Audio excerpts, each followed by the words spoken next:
name is Marsha. I'm one of the recruiters here at Optimum Healthcare IT. I work on the career path side, and Cal State Dominguez Hills is actually one of our university partners. So we work closely with them in the Career Center. Um, I just obviously I know it's a big decision to decide to come back, but as a recruiter, I kind of want to give you some tips on some of the things that'll help you stand out with, with someone like me who I'm going to be looking at your resume and interviewing with. So I'm a pretty raw recruiter. That's just my style. That's who I am.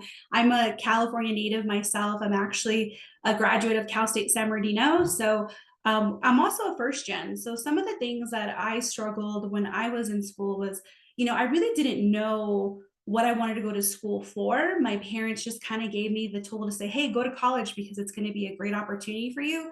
But they didn't really give me a whole lot of guidance.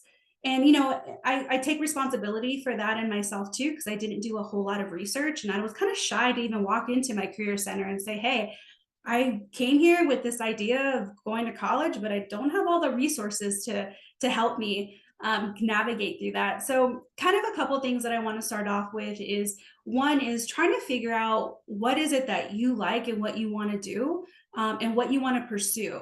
A lot of times people have these ideas, especially when I talk to them and they're like, hey, I just graduated or I'm still trying to figure it out. But I'm here just to kind of talk to you about a couple of tools that might be super helpful for that. So I'm just going to share my screen here. Now, forgive me because I don't use Zoom very often. It is something I use a lot of Teams. So it's really good if you are definitely somebody who can navigate multiple forms. So again, just kind of a quick introduction. Obviously I'm one of the recruiters here. And if you want to talk more about it and see what career path can do for you, feel free to reach out to me via LinkedIn. It's another great resource. So also I want to say that I pulled these resumes from an online database. So obviously we have some information. I don't believe that is true, but more than likely, let's talk about some of your resume. Remember, it's the first look that we have for prospective applicants. For my position alone, I look through about 30,000 applications a year. And that's a lot. That's just not me, but it's amongst my two other teammates. So it's a lot, but it's the first thing that we see for you. So chances are you're going to have one of these potential 3 resumes here. The far right is going to be one. It's clean. It's kind of something that as a recruiter myself, I look for. And then more than likely, you may have one of the other 2 resumes that are here. So one of the first things I tell people is put your education at the top. If you're in progress, like you maybe took a couple of months away to take care of some personal thing, that's okay. Maybe put an anticipated graduation date. That's also really great too. For my position here, for what I recruit for an entry-level analyst, you do have to have your bachelor's.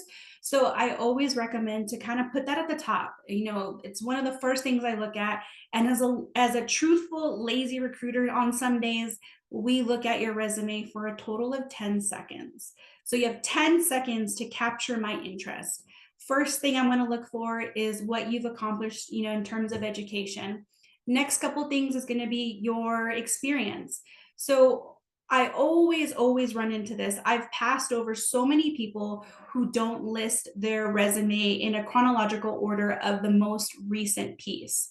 So sometimes I've seen that people have worked in 2010 or 2014, but that's the job that's on the top and that's the first thing I see. And again, speaking of, like, let's say a typical lazy recruiter who doesn't have the time to go through every single resume thoroughly, I'm going to look that say, hey, you haven't worked since 2014. So again, making sure that your most recent experience is at the top.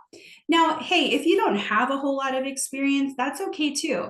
Have you had any projects or volunteer work, anything that you want to put that some substance on your resume? We love to see that, especially with recruiters, especially with maybe a recent graduate who's not going to have a whole lot of experience on their resume. Well, what have you been doing in the last 4 years? You've been in school, but have you worked on projects, some capstones? Really important stuff to kind of notate because it's going to give you some life to that resume. And like I said, more than likely, you're going to have one or the other two resumes that are off to the side here, which are still great resumes. But remember, you have 10 seconds to capture my interest. So I definitely want to look at something that's really clean, laid out, and has all this information to tell me more about yourself. Kind of a couple things too, I talked with my team earlier this last week, and we're talking about things that we desire in when we're interviewing with applicants. So here's a couple things that we looked at, and one of the big pieces is professionalism. It's so important that you really take the time to, again, you've captured my interest. I looked at your resume. I'm interested in interviewing with you. I hope that that also displays when I speak to you. Obviously, COVID has changed a lot of that. A lot of our interviewing is done through Microsoft Teams or Zoom. And so this is your one opportunity to also shine. So being prepared and showing that professionalism is going to be key. It's going to help you stand out. And showing general interest. These are some stories I love to share as a recruiter, that sometimes when I set up an interview with someone and I introduce myself, they're like, I'm sorry, who is this? What is this? What job did I apply for? So trust me when I say it goes hand in hand with courtesy. As a recruiter, things happen, life happens. I understand that. And if you can't make it to your interview, that's okay to send an email. Trust me when I say a recruiter is going to definitely appreciate that you canceled that interview because you had something happen and are willing to reschedule than to not show up. I would say in a day, sometimes I get about maybe 2 or 3 no-shows, and I could have used that time to offer this opportunity to someone else. So be courteous to others that are maybe looking for a job, who are generally interested in that role, because you're taking that potential hour away from a recruiter that could have had a chance to interview someone else. Another piece too is being honest and true with your responses. Now, don't overshare. That's also can be a bad thing too. But generally be honest with the recruiter. One of my questions is, hey, like, what kind of environment do you thrive in? And people think that I want to be a team player because that's what recruiters want to hear. I want you to be true to yourself. And maybe that's not being in a team environment. Maybe you're an introvert and love to work alone, and you can meet deadlines if you don't have a whole team with you. And that's okay. That's who you are. And I want to recruit you for a job that I think you're going to excel in. And if you tell me that you're a team player and you want to be around all these people, and in reality you don't, you might be setting yourself up for complete failure for that. Kind of going again with being prepared for those interviews, and definitely taking it serious, right? You applied for this role, I contacted you, the recruiter took some time to review your resume, they want to set up a time, and just being prepared, knowing, take a look at their website, look at their LinkedIn. We love and welcome questions. Trust me, a recruiter loves when you ask questions. It generally shows that you're interested in the role, but more importantly is that you took some time. Remember, you don't work for this company. You're not going to know anything about this company. Let a recruiter kind of tell you more about that opportunity. And confidence. Now, you're going to be nervous, and that's okay. Trust me, we're all nervous. In fact, I'm pretty sure that the recruiter at one point is also really nervous. But having that confidence in yourself, you can only sell yourself. No one can sell it for you. And so talk about some skills that you may have, some passions, some hobbies, some interests, things that are going to help you feel more confident speaking about yourself. I know so many people talk about, I'm not really confident talking about myself, or talk about their elevator pitch. Hey, you know what? We're people, and we love talking to people as recruiters. So tell me about yourself. What are some sports you like? What are some teams? What are some things that you like to do with family and friends? Do you like to travel? Like, talk about that, build yourself. It doesn't necessarily have to be like, hey, these are my strong suits. These are my weaknesses. I want to know more about you. There may be some things that you talk about that I can set you up and say, this person's going to be a great analyst for this particular role, just because you shared how much you're passionate about the Humane Society or running marathons. So give a recruiter an opportunity to learn more about you. And lastly, obviously, there's going to be times that you don't know how to translate some of your skill set. Maybe you realize you have had this job since college, and maybe it's not a real professional experience, but you might forget that you actually have some capstones or some projects that you worked on. I know I mentioned that earlier, but that's just as good as professional experience. Obviously, you're in a professional environment, in a higher education environment, and it just gives you an opportunity to share that and be able to express some of the things that you've worked on, maybe things that you didn't even know that you had in yourself, that you're a team lead and you may not have that to translate as a professional skill, but you've been able to do that in a project. Or turns out that project that you submitted, a professor absolutely adored it, now uses it as an example in the future. Talk to me about that. We want to know about those kind of things. And research your industry. One of the big things that I come across are people who are doing some career changes, and they've been maybe working in automotive from a really long time or in sales, and now they've realized they want to pursue an opportunity in healthcare IT. And so they don't do a whole lot of research, but maybe they'll reach out to me through LinkedIn. Do some research. I encourage it. You're not going to know everything. Not everything's on the internet, but do some research to kind of learn more about, those job descriptions that are listed on there. Read into those. It might be a good benefit and an opportunity just to kind of see, oh, these are the requirements of the role. These are the things that they're looking for. And if there are some of those things that are listed, maybe kind of take a chance to say, are there any shadowing or volunteer opportunities or any self-paced courses? So for my industry in healthcare IT, one of the things that we look for is, hey, have you taken any courses on your own? We know that sometimes once you graduate, those opportunities are not always going to be there, but what have you done to better market yourself? There is Udemy, that's an opportunity, Coursera, some LinkedIn courses. Anything that's going to help you advance your skill set is going to be ideal. It's going to show me as a recruiter that you're doing more than the minimum. You're trying to stand out. You're trying your best to maybe learn a new programming language like Python or SQL or JavaScript. You weren't taught by an obviously a formal education, but you took it upon yourself to go on your own at your self pace to learn it to your liking, and that shows a lot. And trust me when I say, you may not have the professional skill set, you may come from a completely different industry, but the fact that you showed some interest in learning more about my industry and how to tap into my industry tells me a lot. Also, reworking your resume is going to be a big key component to that. A lot of times we get, it's easy just to click away at an easy apply on LinkedIn or on Indeed. And sometimes that's great. You can have one resume that'll work and fit all molds. But if you really want that job, make sure that you take a look at your resume. Maybe change your objective. I come across a lot of resumes that have an objective and I don't think they're paying attention, and they'll say things like, I am looking for a sales opportunity or breaking into a sales industry, but I'm not recruiting for a sales industry. So I don't know if this person just, hey, they're using one resume for one job across the board, and that's okay. I'm here to tell you that that's okay. But at the same token, if you're generally super interested in tapping into this industry, you're looking to advance your skill set, you may want to rework your resume to be a little bit different to help you stand out.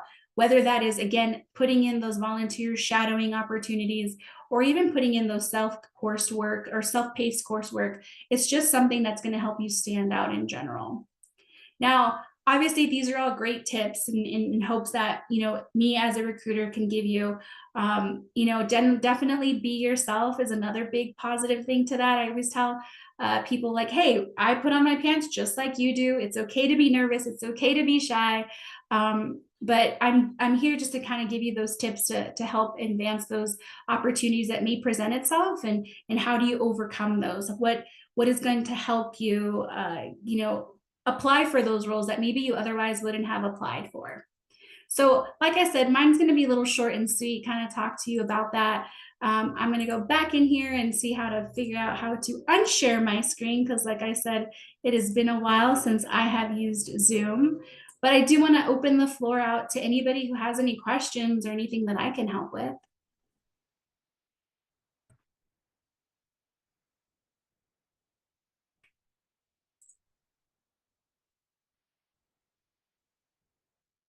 Yeah, Jennifer, I think I am kind of lost here. I can't figure out where the mode is.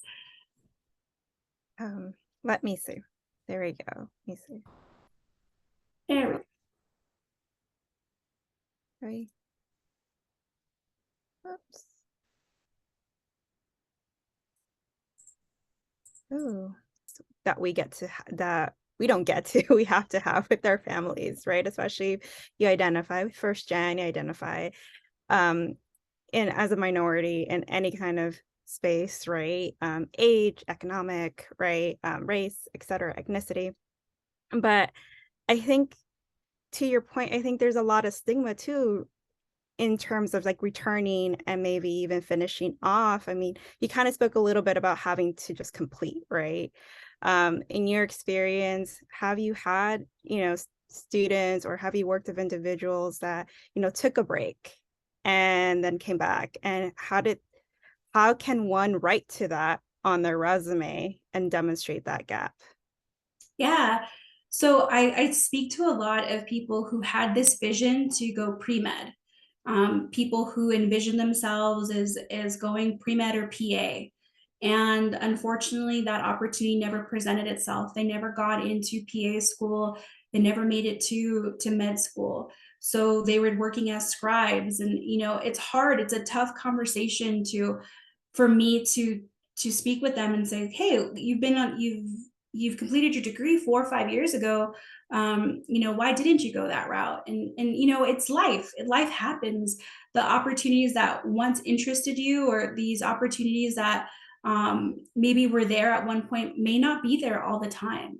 So take what you've learned. Like, speaking from my own experience, every job that I ever had led me to the next best opportunity for me and led me to another opportunity.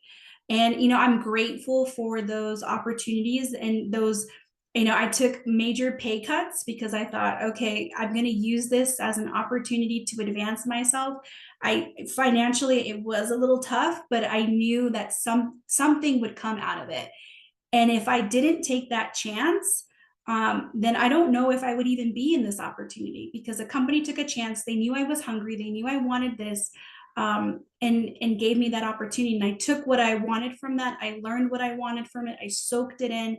I took every opportunity that it presented, and moved forward and moving that. But it's a tough conversation, and kind of like I mentioned earlier, it's sitting down and really having a realistic conversation with yourself. What can I do? Where can I go? And where do I want to be? And I think answering those questions may lead into an opportunity that you may have never even had you not asked those simple questions for yourself. Yeah. Yeah, I completely agree. I think it's tough to have those conversations with others in the first place, but also to interrogate what is it that we want, when a lot of the times what we want is sort of encompassed in a larger community or cultural viewpoint. Um, but I want to kind of expand on a little bit about what you said, like, this, how you mentioned you took for what you could and you resourced out from these jobs. And I think the intimation there is that, you were able to kind of move through jobs quickly, but I think sometimes we're married to this idea of career being lifelong.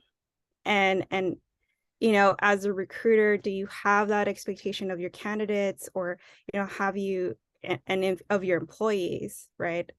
Um, how do you manage that, and how do you approach that with someone who might be interested but no might not want to be there for the long haul? Yeah, that's a good question. I think maybe 5 years, the industry would have been different. 5, 10 years would have been very different. I mean, I think that era of, I think our parents ended, right? You take one job and you stay there for the rest of your life until retirement. That doesn't exist in our world anymore. And that could be for different reasons. It could be this idea to career jump and go into a different career path. Or, hey, realizing quickly when, I speak to a lot of teachers, and they are science teachers, and they're like, hey, I loved being a teacher, but I realized maybe 2, 3 years into this that I don't think I can be a teacher for the long haul. And that's okay. And as a recruiter, seeing that's okay. I can usually tell a story. Your resume tells me a story. And it can either go, hey, I realized this person was a teacher, and that's going to be my first question. Wait, what happened? Did you not think that you were going to be a teacher? And it's usually the same thing. Yeah, you know what? I realized I didn't like it after a while. Or I get a lot of nurses who apply for our roles, and nurses are in demand. Hey, tell me, you always wanted to be a nurse. Now you're a nurse, and what happened? Again, life happens. And as a recruiter, seeing gaps in your employment doesn't scare me. I think it's kind of natural. I think sometimes, especially with the way the economy is now, I'm seeing a lot of big tech companies that are doing big layoffs. So maybe people who thought that they were going to be in this job at Microsoft or Google or Amazon for 5, 10 years, and sadly, that's ended. So as a recruiter, I can usually pick up on telling a story. And even when people are changing big career moves, like from a teacher to an entry level analyst, I really do love speaking to them because they have a story to tell. They ask themselves this question: hey, I don't want to go 10 more years doing this if I'm not happy, and how do I navigate through that? So again, having that really hard question with yourself, and it's tough. Like, it's tough. You may have some exterior pieces that make it really impossible to even career change. Families, you're the primary provider in some households. But it's something that I think as a recruiter, hey, I want to know more. Tell me what is driving you to move forward and be interested in even my opportunity. I like that. I like the idea that, and I have a background in English, so the idea of storytelling, right? And taking ownership of stories. The beautiful thing about stories is that, you know, um, the narrative can be framed any which way, right? The beginning that you choose might not be someone else's beginning, but you get to choose what that beginning, middle, and conclusion feels like. And so to hear that, you're looking for that story on that recruiter, and I think is very uplifting. I did have a raised hand from Sabrina. Did you want to unmute and ask your question? Sure. Marcia, thank you so much for the information. We have many students that are coming back to rethink their career, and maybe they don't know what that looks like, and what the opportunities are. And you're in IT, and that's an ever-going, changing, what you say today will not be there tomorrow. So what could you plant seeds as, what you see as the jobs that are coming down the roadway? And if I don't have an IT degree, what are maybe the skill set or the experiences that you may recommend me adding to my toolkit for maybe the jobs that you're seeing? Yeah. So one of the things that I always encourage people is, if they don't have, because I do talk to psychology majors, sociology, nothing to do with IT at all. Exercise science, I get a lot of those recently, and kinesiology. So one of the things that I do encourage people is, again, right, we start off with this one route and it kind of diverts us into different side streets for things. But I always encourage, check out a Udemy class, check out a LinkedIn class, look at a couple of big company industries that look at their jobs, look at what they are hiring for, maybe some cloud-based positions. And so you'd look at, like, well, what's cloud-based? Let me look at what cloud-based is. And then you look like, oh, maybe some Oracle courses or some certified architect. Maybe it'd be really good if I learned a programming language. So you can take like a Python or a SQL, a JavaScript, maybe some front end development. There's great resources. In fact, YouTube is also another great resource where people are trying to figure out because they're trying to decode something. So adding those type of things in your toolkit is a plus. Reaching out to recruiters also, if they have the time to respond, is also a plus too. But again, it's your story to tell. You may have a psychology degree and you're like, okay, I have a psychology degree, I'm trying to break into IT, what do I do? And with my company, what we do is we bridge that gap. So we're a fully paid training program, and if you can find ones like this, is great. Doesn't I'm an advocate for all, right? It doesn't have to be mine. It'd be great if it is, but it's an advocate for all. But there are some opportunities out there that have a fully paid training program who's going to pay for your certifications and then place you. And that's going to be your gateway. But you also have to make sure that you look at those minimum education requirements. A lot of those positions may require a bachelor's degree of any form, like our company. And then there are some some companies that prefer a certification who doesn't need a degree. So again, kind of looking at what those different jobs are and what the requirements are going to be huge, especially for education.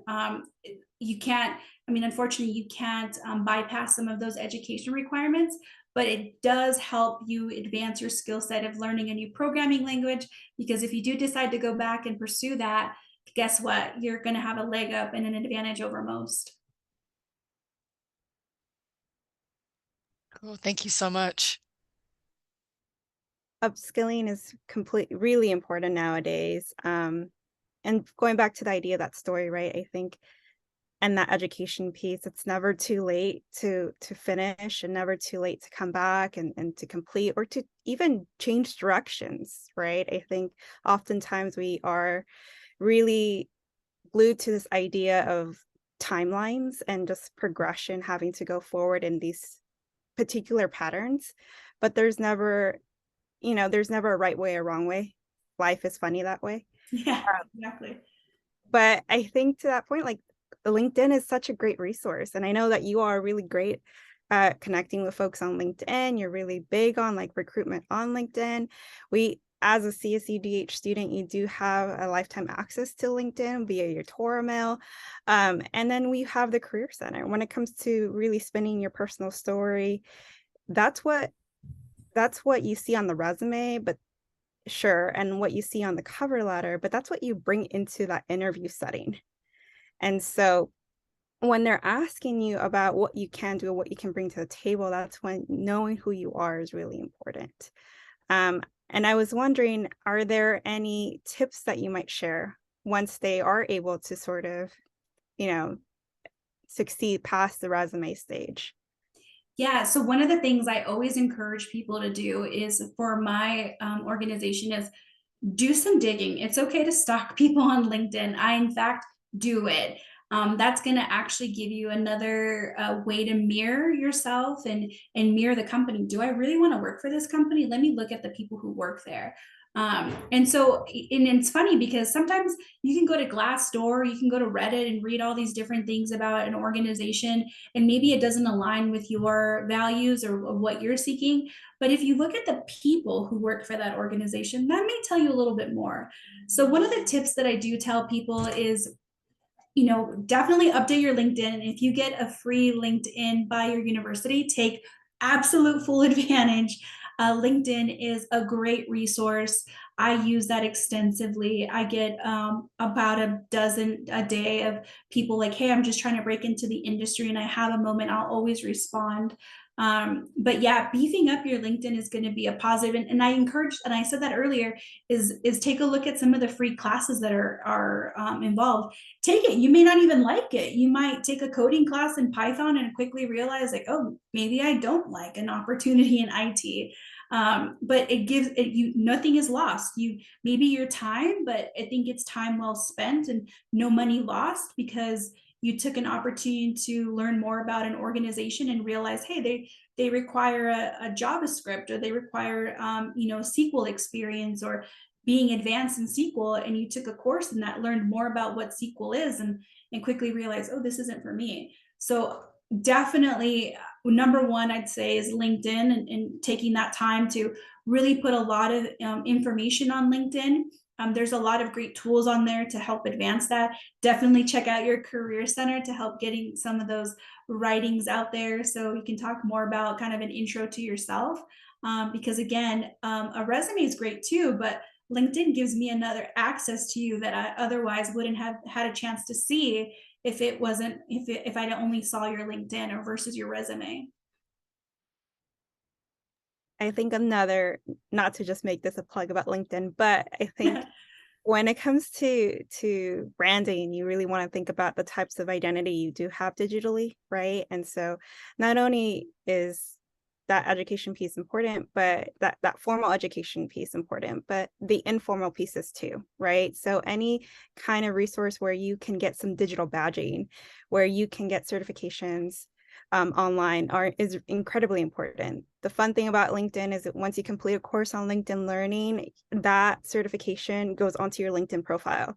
So it shows to potential employers or recruiters that you are continuously learning and upskilling, right? So this gives you, I would think, an edge to show the recruiter, hey, like you're very interested in this industry, and it gives you more, um, kind of, it gives you more to say, right? And I think, Absolutely. And putting those like I'm open for work or just saying like, hey, I'm trying to tap in, putting yourself out there. It's a great way for other people to view you, and really expanding your network is also important. It's not going to do you any good if you only follow 2 people or you only are connected to 2 people. So keep that in mind. Connect. It doesn't hurt. You can connect with everyone across people within that industry, people with that company. Follow that company. You're going to get a chance to learn more about them. thank you. So I do want away valuable information from this. Parts of this presentation were recorded, so hopefully you will get an email with the recording at some point. And again, thank you for joining us today, and please stay warm and safe out there.